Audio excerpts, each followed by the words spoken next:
வாழ்க வையகம், வாழ்க வளமுடன். அனைவருக்கும் வணக்கம். சரியான கேட்டல் இன்றைய தலைப்பு. சரியான கேட்டல்னா, நான் ஒண்ணு சொல்லுவேன், நீங்க ஒண்ணு திங்க் பண்ணின்னு இருப்பீங்க. விழற விஷயம் வேற மாரி இருக்கும் காதுல. ஏன்னா நீங்க திங்க் பண்ணின்னு இருக்கிறது எங்கேயோ, நான் சொல்லின்னு இருக்கிறது எங்கேயோ. இது போல இருந்தா நம்ம வாழ்க்கை வெற்றி பெற வாய்ப்பே இல்லை. பொதுவா நம்மளே காசு கொடுத்து ஒரு வகுப்புக்கு போறோம். ஒரு ஒரு ஆன்மீக வகுப்புக்கு போறோம். அவர் குரு அங்க உட்கார்ந்து சொல்லிட்டு இருப்பார்.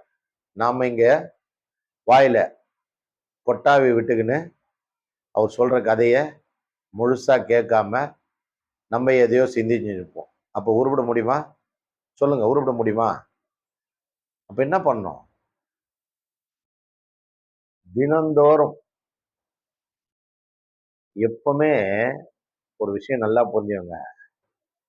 ஒரு நல்லது நமக்கு நடந்திருந்தா அதை பத்தி நம்ம திரும்ப திரும்ப நினைக்கவே மாட்டோம்.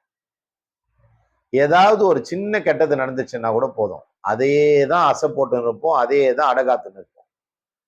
இப்ப தொடர்ந்து ஒரு விஷயத்தை அடகாத்துனே இருந்தீங்கன்னா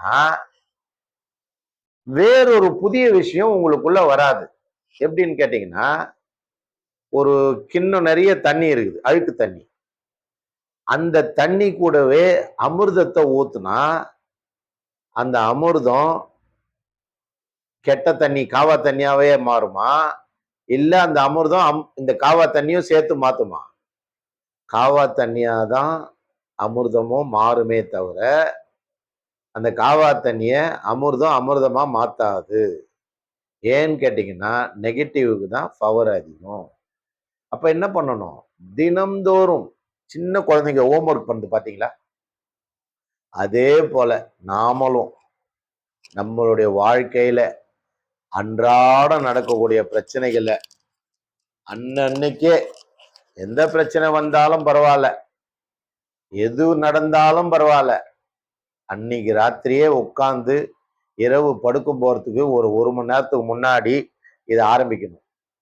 இந்த ஒரு செயல் நமக்கு அசம்பாவிதமா நடந்ததுன்னு வச்சுக்கோங்களேன், இந்த செயல் இயற்கையாக கிரகத்தினால நடந்ததா, இயற்கையாக நடந்ததா, இல்ல யாரோ நம்ம மேல வஞ்சம் வச்சுன்னு பண்ணிட்டாங்களா, அந்த செயலுக்கு மூல காரணம் என்ன அப்படின்றத நம்ம தெரிஞ்சுக்கணும் ஃபர்ஸ்ட். ரெண்டாவது, இந்த செயலில் நாம எந்த அளவுக்கு பாதிக்கப்பட்டிருக்கோம் அப்படின்னு தெரிஞ்சுக்கணும். இத ரெண்டையும் நம்ம அன்னைக்கு ராத்திரியே ஒரு கண்ணாடி எடுத்து அந்த கண்ணாடி முன்னாடி உட்காந்து உனக்கு யார் தொந்தரவு கொடுத்தானோ அவருடைய முகத்தை அந்த கண்ணாடி முன்னாடி நிலை நிறுத்தி அவரிடம் பேசி, உங்க குறையா அவர் குறையா, இல்ல இயற்கையாகவே நடந்ததா, இல்ல யாராவது தூண்டி விட்டாங்களா அப்படின்றத நீ அன்னைக்கு இரவே முழுவதுமாக நிறைவு செய்ய வேண்டும். இதற்கு பெயர் சம்பூர்த்தின்னு சொல்லுவாங்க. என்ன சொல்லுவாங்க?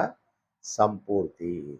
ஒவ்வொரு நபரும் தெளிவா அவன் வாழ்க்கைய வாழும்போது அவனை வேறொருவரோ வேறொரு பொருளோ வேறொரு விஷயமோ பாதிக்கவே பாதிக்காது.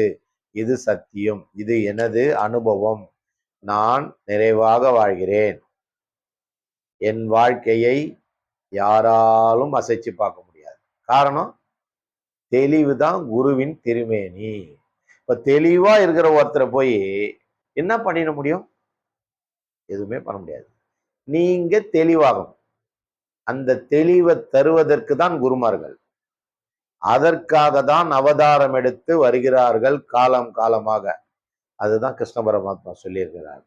நான் யுகம் யுகமாக வந்து கொண்டே இருப்பேன். எப்பொழுதெல்லாம் அதர்மம் தலை தூக்குதோ அப்பொழுதெல்லாம் நான் வருவேன் என்று சொன்னதற்கு காரணம் இதுதான். அதர்மம்னா வேற ஒண்ணும் இல்ல, உனக்கே நீ துரோகம் செஞ்சுக்கிறிய, சந்தோஷமா ஆனந்தமா வாழதான் மனுஷ பிறவி. இப்படி இருந்தா, இப்படி பாருங்க, இப்படி இருந்தா மிருகம், இப்படி இருந்தா மனிதன். மனிதனால மட்டும்தான் இறை சக்தியை உணர முடியுமே தவிர ஒரு மிருகத்தால இறை சக்தியை உணரவே முடியாது. அந்த மிருகங்களுக்கு மனிதனால் மகானால் முக்தி தர முடியும். இப்ப ரமண மகரிஷி பாத்தீங்கன்னா, ஒரு குரங்கு, ஒரு கண்ணுக்குட்டி, ஒரு காகம் இதுக்கெல்லாம் முக்தி கொடுத்திருப்பார். காரணம் அவர் மனிதன் மகான். அவருக்கு அளப்பெரிய சக்தி உண்டு. யோகிகளுக்கெல்லாம் யோகி, மகான்களுக்கெல்லாம் மகான்.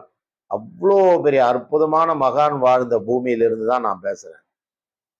இந்த திருவண்ணாமலை பூமி எப்படின்னு பாத்தீங்கன்னா, யுக யுகங்களா ஒவ்வொரு நாளும் பூமியிலிருந்து மட்டும் இல்ல, வானத்திலிருந்தும் ஞான தபோதனர்கள் வந்து கொண்டே இருக்கும் ஸ்தலம் தான் நினைத்தாலே முக்தி தரும் திருவண்ணாமலை ஸ்தலம். இங்கே மகான்களுக்கு பஞ்சமில்லை, சித்தர்களுக்கு பஞ்சமில்லை, ஞான உபதேசங்களுக்கு பஞ்சமில்லை. ஞானிகள் அதிகமாக வசிக்கும் இடம் எதுன்னு கேட்டீங்கன்னா திருவண்ணாமலை தான். ஒவ்வொருத்தருமே ஞானி தான் திருவண்ணாமலை இருக்கவங்க. ஆமா, ஏன்னு கேட்டீங்கன்னா நினைத்தாலே முக்தி தரும் பூமியில பிறந்திருக்கிறாங்க. அப்ப எப்படி இல்லாம இருப்பாங்க? யோசனை பண்ணி பாருங்க. சும்மாவா ஒரு ஒரு பௌர்ணமிக்கும் 10 லட்சம் பேர் நடக்கிறாங்க. அவங்களுக்கு எல்லாம் தெளிவு இருக்குதுல்ல. என்ன தெளிவு? போனோம்னா ஞானம் தான் தேவை. அது இருந்தா போதும், எல்லாத்தையும் மீட்டு எடுத்துடலாம். அதுக்காக தானே வராங்க. நினைத்தாலே முக்தி தரும் திருவண்ணாமலைக்கு. நன்றி. வாழ்க வளமுடன்.